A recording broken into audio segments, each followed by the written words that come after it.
On to the big story that we have been tracking on the broadcast. At least 16 people, they have died in the Gen Z protest that is taking place in Nepal against corruption, malgovernance and the banning of social media apps there.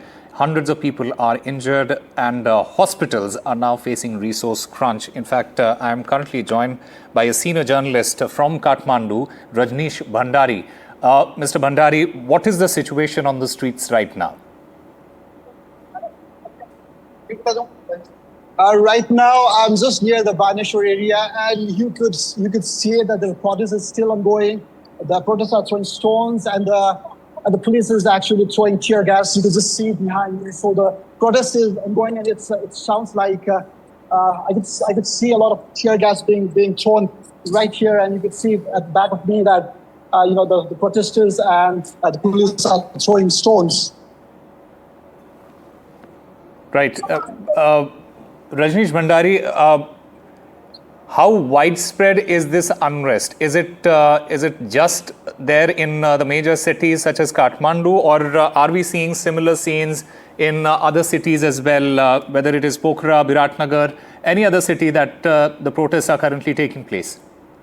Okay, what I know so far is that this is not in Kathmandu, but also in other places of Nepal, like the Kosi province, and also in Pokhara, what we have seen, and also in other parts of Nepal as well. It's quite a tense area right now. There's a curfew being imposed here, but the protesters are defying the curfew, and this is the scene that's being seen in Kathmandu at the moment.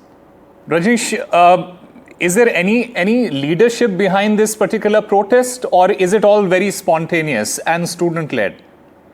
We really don't know at the moment. I'm just heading towards a safe place because the tear gas seems to be coming this way.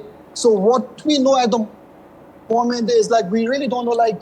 We know is especially the protest happened through the social media. There was a call on Twitter.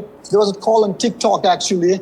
Other social media platforms are banned here, and all the social media users they started coming at 9 o'clock in the morning.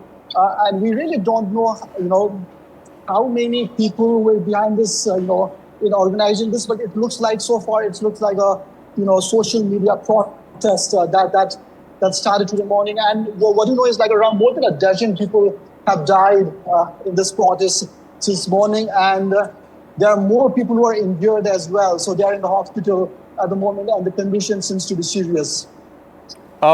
Is there any sort of indication, Rajneesh, from the government that they are willing to at least speak to the protesters, or are they willing to back down? Are they willing to negotiate? Is there any sort of indication from the government?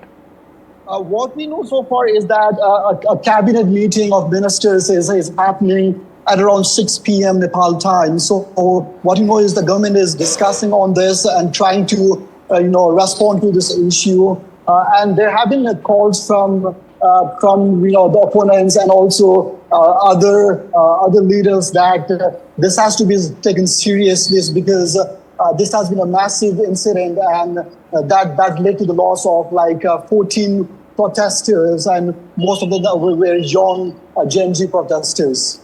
Rajneesh, we understand that there are many people who have been killed. There are many who have been injured. How are the hospitals, how are the emergency services coping with this influx?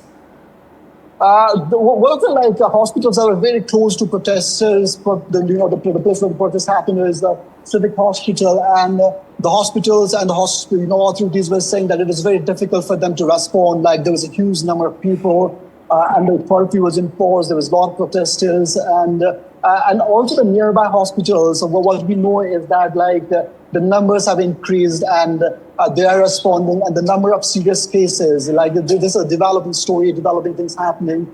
So we really don't know how many people are injured, but it looks like more than 100 people are injured in this protest.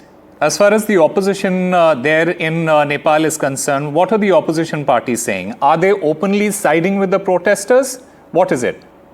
The opposition party, especially one of the leaders, was saying was calling for the resignation of the Home Minister, and there has been a lot of issue raised against how the police actually responded to this incident that led to the death of 14 people. So So people are questioning, and that's what we know. And there has been a lot of questions on social media as well. People are responding about the atrocities that was seen from the pillars today.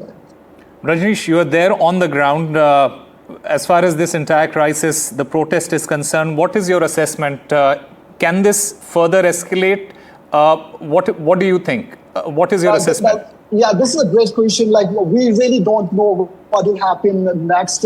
What I know so far is that the curfew has been imposed in major parts of Kathmandu, and where I'm right now is also the curfew has been imposed. But people and protesters are defying it. We really have to see how this unfolds tonight and tomorrow as well.